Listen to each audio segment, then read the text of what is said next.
welcome to DC Podcast. With us today is Nithin Ram, the lovely Nithin Ram. Hi, Nithin, how are you? I'm very good. Thanks for having me. Thank you so much for joining us today. So, you are a multidisciplinary artist, which means you have theater, dancing, and music going on for you. Correct. How did Yes. you take this on instead of focusing on just one? Like, what inspired you to pursue all of these? I think it happened pretty organically.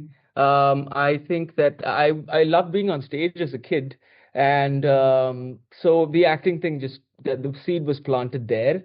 And then I went to ballet classes when I was a little kid. So then there was something about ballet and actually having someone playing the piano in the room with you, an accompanist, and so the dance thing started there. And the acting and the dancing went hand in hand for most of my early life until my teens. It wasn't until much later that I actually picked up the guitar because I really just um, initially it started because I wanted to because the way I think as an actor, I wanted to play the role of a musician. So that's how it began. It's like I thought, okay, maybe someday I might actually play a role as a musician, and I don't want to look like I didn't know how to play. So I picked up the guitar and learned a couple of chords, and then it caught me, and the rest was history. So I love the music thing because initially, in my late teens and my early 20s, it was the one thing that I wasn't planning on pursuing professionally. And it was the one thing that I could actually go back to the outside of the dance and the acting just to kind of, unwind, but still be in touch with the arts. But, I mean, this is going to sound pretentious, but kind of keep it pure. But yeah. Yeah. Wow. Well, we all want to be rock stars in our Yeah, I career. know. We all want to be rock Yeah. stars. Okay.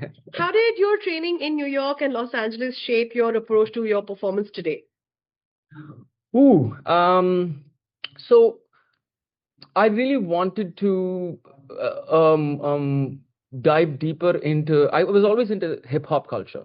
Growing up, I would listen to a lot of rap music, and I wanted to kind of go to Mecca. Do the pilgrimage, like the dance capital, hip hop capital of the world. So I decided to take a year off after high school, and I did meet some resistance, but at the end of the day, it happened.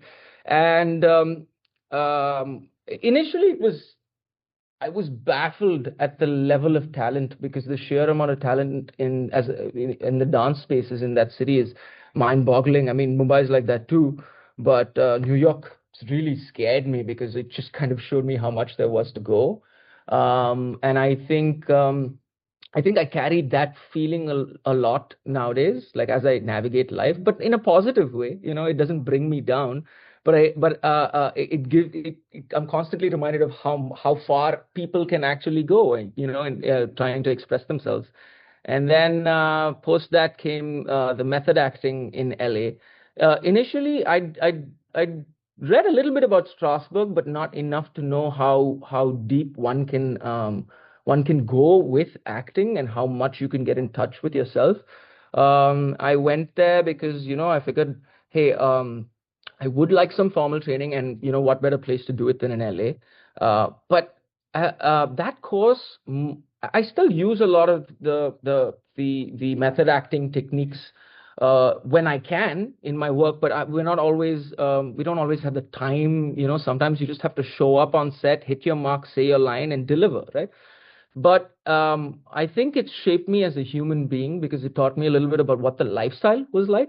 What is it like to actually be in this business and wake up every day and keep the ball rolling and deal with all, your personal life and all the noise that's going on outside, but still keep focused. And I think that's really what I took away from my experience in LA.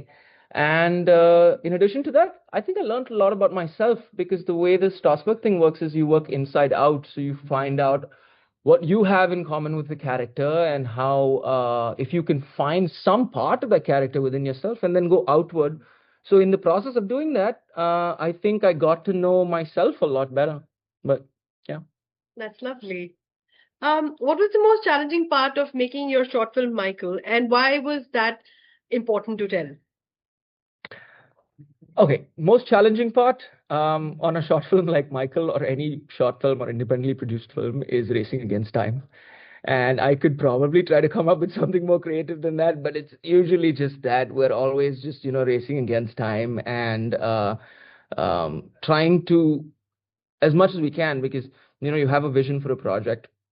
And the thing with filmmaking is it's quite a monumental task. And as time passes and once you get on set, you find that it's changing, and you can either go along with that change and, if you're okay with the final product being a little different from what you started out with, and or you can fight it. And we chose, I mean, I think the best thing for the project is to go along with it. So I think the biggest challenges for us were to get it done in schedule, under budget.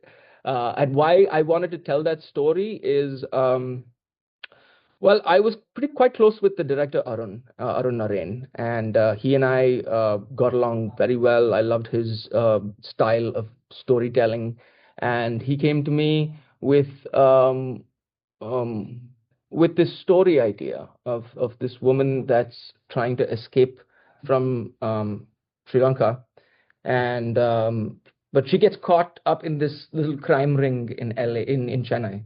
And on the flip side, you have this musician that's this traveling musician type, devil may care, very just like, you know what, I'm gonna take each day at a time.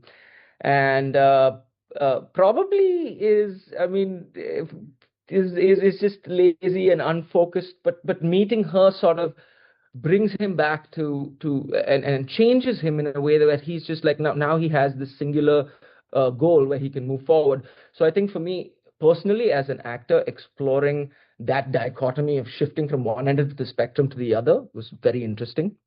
uh, and also overall just highlighting that how small sudden instances in one's life, and if you commit to it, and if you can actually roll with it and go with the flow, it can change the whole fabric of your existence. So yeah. Wow. Okay. You work both in theater and on screen. How do you Mhm. shift your mindset between the two? I mean, I'm Oh. sure it's difficult, right, to do this? Yeah, but you don't have much of a choice. I feel like if, like, for example, I'm back to Bombay later this evening, and I have rehearsals starting tomorrow. And once I step into the space, I know, like, subconsciously, where the boundaries are. You know that this is a completely different beast. And the same thing, if I'm on set, I know that as soon as I'm there and I see the energy, and I see all the wires and all the lights hanging from everywhere and people running around, there's this little switch that goes off in my head. I'm not even trying to change it, but it just goes off. It's like, okay, so this is this now. But if I had to talk about what I would do internally, uh, I think it's kind of like a little volume knob that you kind of turn up and turn down. And if you can, like, if you have that little volume knob for, your expression, I think with theater you're turning it far up, and with film you're kind of turning it. So you're essentially just tweaking that knob. You must be really good to just make it work with the tuning of a knob. Yeah. I mean, wow. No, well, oh no, what I was trying to say with that, I think, is that you don't really have a choice. It's just very adaptive kind of thing. Like, you are constantly adapting at every step of the way. You're adapting to your current circumstances, which may change in a matter of minutes. So I think keeping open to that is the key for me personally. Yeah, and that makes sense. Yeah. So, like I was asking you, you're a multidisciplinary artist, which means to you today, what does it mean being a multidisciplinary artist, to you in this fast-changing creative landscape? Um, it has its privileges and it has its drawbacks, and I kind of keep going back and forth on this. Sometimes I think maybe specialization is important, and then you tend to think, okay, because I'm doing a show right now where I'm playing the guitar most of the time, and then I'm going to go and do the mother effer with a hat, where I'm pretty much working as in capacity of an actor. Me personally, um it gives me some variety. It gives me a different way to look at things. So sometimes if I find myself stuck in a project, which tends to happen more often than I like, I can change my perspective. So it gives me the opportunity to look at it from a different angle. If I were to give you a more specific example, if I were playing a part and I'm kind of stuck in terms of, okay, how am I going to get physically from point A to point B, and I'm not finding an organic way to do that, then I try to think of how I would do it as a dancer, and that changes it. It gives me a newer, different physical component that I can kind of use. So it's just perspective, I guess, because at the end of the day, I personally feel that a lot of the arts work on the same principles. You have to be relaxed, keep your channels of expression open, and sure, there's muscular components involved that vary, but at the core of it, they all operate on the same principles. So, yeah. All right, that makes sense. So tell us about your new show, The in a Hat. You must tell us about it. What an interesting Oh, title. absolutely. So I remember 2013. I was in LA, and then I had my first scene study class. And I was just so taken by how the energy of it and how raw it was and how unapologetic it was. And at the time, I didn't actually think that I would go ahead and do it.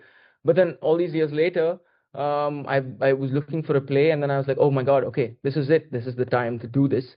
It's about essentially it's about people trying to keep it together while falling apart.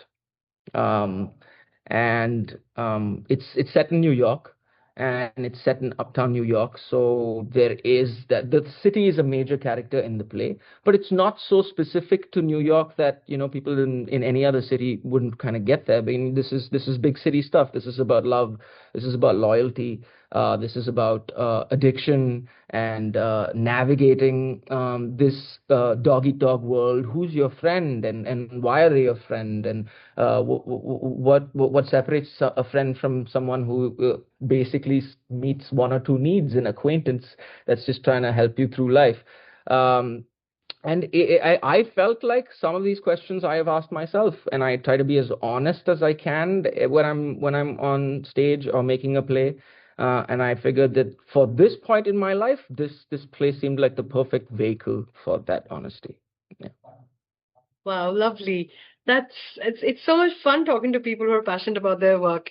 And like you were talking about New York, I Yeah. moved to Hyderabad very recently, and I feel that Hyderabad has such a character. Yeah. Have you been to Hyderabad before? A couple of times, but not for longer than a couple of days, unfortunately. But I hear wonderful things about it. I really do wish I can come here Oh, and it's just not that and more. hang out for a. Um, Yeah. what do you like? What do you like eating? Where do you like to hang out here? Oh, I got some pretty good biryani yesterday.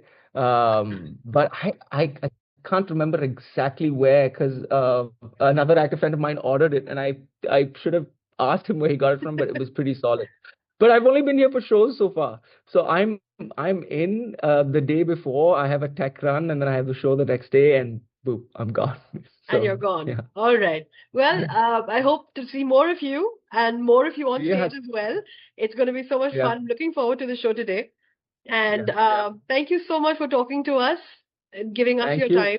And best of Yeah. luck for your future endeavors and best of luck Thank for the you. show today. Thank you so Thank you. much. I had a great time. Thank you very much. Thank you so much. That's all we have for today on DC Conversations. See you soon.